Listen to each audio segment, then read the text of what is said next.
Good morning, everybody. Welcome to today's Operational Services Committee meeting. It is June 25th. I am your chair, Chris Thiessen, and I'm joined today in committee with Councillors Blackmore, Berg, and Mayor Clayton. We'll call this meeting to order, and I'll look for a motion to adopt the agenda. So moved.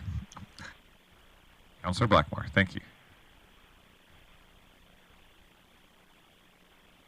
All right, that motion carries.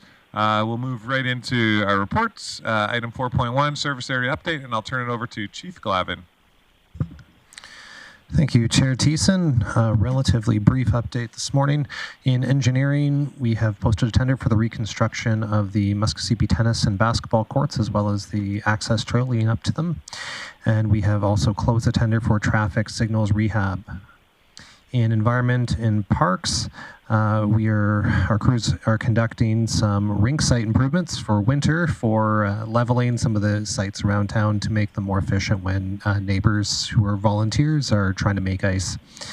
As well, they are assisting with some of the parades. We just had the powwow parade there last Friday, and preparations in both environment and parks and transportation are preparing for Canada Day celebrations coming up this weekend.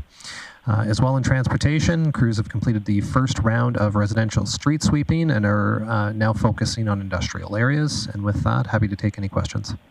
Awesome. Thank you very much for that, Chief Glavin. Look around at my committee members. Don't see anybody eager to get into the mix here. But thank you so much for all the hard work of your workers in the department and under your chiefship. And we'll move right on to item 4.2, report on accessibility, mobility, and connectivity. And I'll turn it back over to Chief Glavin to introduce this while our presenter sets up. Thanks, Chair Thiessen. Today we have a pinch hitter coming in for the reports. Unfortunately, Ms. Barrett fell ill and was unable to present today. So today we have Director Wade Nellis of our Transportation Department to present a report that is providing a review of some of the accessibility, mobility, and connectivity initiatives that the city has initiated and conducted over the last number of years, and talk a little bit about the process that we follow to ensure that we maintain that throughout the city's infrastructure. And with that, I'll pass it over to Mr. Nellis. Thank you, Chief Glavin. Welcome, Mr. Nellis. Thanks for pitching in here today, and we look forward to your report. Good morning, through the chair. Of course, Ms. Barrett's unable to attend, so I'll be delivering this report. I'll do my very best to answer any questions you might have, but we will be happy to follow up if you need any additional detail. The Accessibility, Mobility, and Connectivity Review is established as a priority on Council's strategic plan. This review focuses on design standards and network connections, as well as enhanced accessibility at city facilities. In general, city departments are approaching all renewals of city infrastructure with an eye towards improving the accessibility, mobility, and connectivity within the community in conjunction with capital improvements. You'll find more detail in your report, but here are some of the initiatives within individual city departments. In transportation, audible pedestrian signals and flashing beacon crosswalks have been installed in various locations to improve safety and accessibility. Longer pedestrian clearance times are being implemented at many signalized intersections, prioritizing those close to seniors' homes and healthcare facilities. Additionally, design standards have changed to include these improvements on all new signal construction. In our engineering department, over 10 kilometers of new trail since 2019 has been constructed, as seen in attachment 2, and these have been installed to reduce missing connections in the trail network. Additionally, accessibility is a key component of design work for major road rehabilitation projects. And when those are underway, they address items such as sidewalk width, the addition of pararamps, and illumination levels.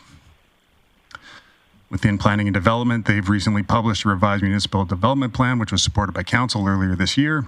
This plan includes explicit policy language supporting connectivity through a variety of transportation modes, and a commitment to better integrating road, trail, and transit infrastructure. In 2022, transit began offering on-demand service. Late-night on-demand service began the following year to enhance opportunities for citizens to use active forms of transportation. Transit is also working closely with engineering services to better link bus stops with the wider trail network. On the facility side, buildings have been retrofit with various accessibility enhancements, as you can see in the table in attachment 1, utilizing capital funding. Additionally, a staff member has recently completed the Rick Hansen Foundation Accessibility Certification Program to become a certified auditor, which will allow regular thorough accessibility audits at city facilities. The first of these is scheduled to occur at the Community Knowledge Campus later in 2024. In parks, playgrounds have undergone modifications to become more accessible, catering to the needs of individuals of all abilities. Ongoing rehabilitations are designed with more accessible materials and equipment, and the recent amendment to the Parkland bylaw has further enhanced mobility by explicitly allowing wheeled conveyances within the trail network. And finally, in economic development, the city's barrier-free grant provides financial incentives for commercial property and business owners to invest in accessibility improvement projects. This matching grant provides 50% of project costs up to a maximum of $20,000 for eligible accessibility projects. There's currently $76,000 available in the fund to be allocated. So in summary, each of these initiatives contributes to Council's strategic priorities of quality of life and inclusive and caring communities, encouraging and facilitating healthy lifestyles that include and serve all people. Administration continues to identify and implement accessibility, mobility, and connectivity through annual capital planning and project management. And with that, I would be happy to attempt to answer any questions you might have. Awesome. Thank you very much for your presentation of the report, Mr. Nellis. I have Councillor Blackmore in the queue. Thank you, Chair Thiessen. In the 30-some years that I've been back in the city, I've noticed an incredible improvement in accessibility in all areas. And thanks to Council and Administration for working towards that. My question is there any hotspot areas that we recognize that we're not meeting the accessibility mandate that we are searching for? Mr. Nellis. Thank you, through the chair. I don't think we've got anything we'd identify as hotspots, but there are definitely areas where we are actively seeking to improve. So one of those was around transit stop snow and ice clearing. So when we revised the snow and ice policy last year, we implemented service levels, and council funded those service levels to try and get to those within 24 hours or 48 hours for lower priorities. So definitely working with, in addition to that, the connectivity between transit stops and the wider trail network is something that's been identified as well. Okay, thank you. Thanks, Councillor Blackmore. Thanks, Director Nellis. Councillor Burke. Yeah, thanks, Chair Thiessen. And thanks, Mr. Nellis, for the report. So the list of items that the city has undergone improvements on were all identified through consultations. And I'm glad to see that these are checked off. Are there new areas that we might be looking at that have recently come up since we've had these consultations? Director Nellis? There are definitely some new things underway. So as we spoke about earlier with the changes to pedestrian clearance times, that's one that was identified during some of our consultations. And, in comparing our current signal timings to some of the TAC guidelines, we realized that we did have some flexibility there to make some widespread improvements through the city by adjusting the what we consider the theoretical walking speed of a pedestrian and lengthening those signals accordingly. So we've started doing that around some seniors' homes, schools, and health facilities, but we are going to be taking it a wider implementation through the city, sure. Okay, so those are service areas. Do we see any capital investments coming up? There's no upcoming capital investments identified in this report. The approach right now has been to incorporate this type of work into, existing capital asks. So, for instance, when we're doing a major road rehabilitation, there'd be some included in there to simultaneously widen the sidewalks to the new standard or to review the illumination levels in those areas. But to my immediate knowledge, there's no immediate capital ask. Okay, thank you. Thanks, Councillor Berg. I have a question for you, Director Nellis. So in the attached documents, in the attachments, I think the attachment 2, the maps there. So in it says it was printed in 24, and that this is our 2019 to 2023. So just a point of clarity, are these maps reflective of the work that was done in the previous year or work that we plan to do this year? Thank you, through the chair. So I should point out that these maps the maps included in your package are slightly out of date, and we'll circulate the up-to-date ones. That was a misstep in the initial printing.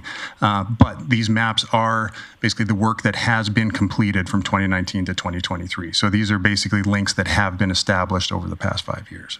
Okay, and maybe piggybacking off of our other committee members' questions, with those new maps, are there any areas of town where we're going to make connections that stand out in your head that you're excited to have those trail connections completed and connected? Unfortunately, at this time, I don't have specific locations. I do know that the engineering team has a long list of criteria that they go through to identify potential sites, including available funding levels and nearby capital projects. But I would have to refer it to them to bring you some information at a later date. All right, no, that's okay, Director Nellis. You can't see it, but you got backup raising their hand behind you, and I'll turn it over to Chief Glavin. Thanks, Chair Thiessen. Coming up in future years, and including this year, there's nothing of note that we would be adding for connections. A lot of the connections that were made in the last 4 years anyways were due to a lot of the funding we received during COVID that allowed us to do some of the new trail connections, as well as some of the capital tax funding, but largely most of the new stuff was grant related that was one time. Okay, no, thank you for that, both of you gentlemen. I have Councillor Bressie in the queue as well. Great, thank you. Speaking of missing connections, I'm looking at the prioritization framework for these, where it says that priorities assigned based on road classification, availability of right-of-way, present sidewalks on the outside, proximity to bus stops, and distance from schools or public facilities. Wondering if there's ever been any consideration to having some sort of system where we can also gather if there's individuals with mobility issues that are having challenges on a particular stretch every day. And just for me, if there's a few people that we know can't navigate a particular stretch of road, that bumps its priority over me than if it's a stretch of road that everybody who's has to navigate it is doing it just fine. So I'm wondering if that's ever been considered, having a different way to gather data about are individuals actually struggling with a particular connection. Dr. Nellis. Thank you, through the chair. We certainly appreciate the comment, and I think that there is already a mechanism where we could collect that kind of data, and we would encourage anybody that's having mobility issues within the city to call the Citizen Contact Center or utilize 311, because that is definitely a data point that we utilize when making these types of decisions, and knowing that somebody's having mobility issues on a particular stretch of trail or sidewalk, that will land with the appropriate department and will probably be incorporated into future decision making. Yeah, go ahead, Councillor Bressie. Great, that's good to hear, although it's definitely something that I wonder if it might be worth us at some point actually doing some education with the community about, hey, actually do call 311, don't just give up and hope that it changes someday. I'm also curious about, do we have a program anywhere for, sometimes with our older sidewalks, you get the heaves and all of a sudden somebody can't get over that sidewalks, you've had a heave, and some municipalities will do grinding, and I know we've got some places here where I've noticed we've ground our sidewalks to address that. Do we have any system in place where people can request getting a curb ground or a sidewalk ground if they're having issues? Director Nellis. Again, through the chair, and again to not to bang the drum too many times, but we do encourage people to report any potential tripping hazards through 311. We have a variety of ways that we deal with it, and actually this year we are going to be doing a grinding program that will be taking care of some that have been identified through both citizen complaints and through our internal inspection mechanisms. Excellent. Thank you. Really glad to hear that. Thank you. Right, looking around, I don't see any further questions. I'd like to thank you, Director Nellis, for your work on this and for stepping in. And I know it's only kind of related, but for the connectivity of the Rainbow Crosswalk, now we actually got a bow that goes corner to corner there. So thanks for helping to make that happen. I'll look for a committee member to make a motion as presented, or if they have any tricks up their sleeve, I'm willing to engage it. Councillor Burke. No tricks. Just like to move committee receive this report for information. Awesome. That motion is in order. I'll look for any discussion or debate. Seeing none, I'll call to question.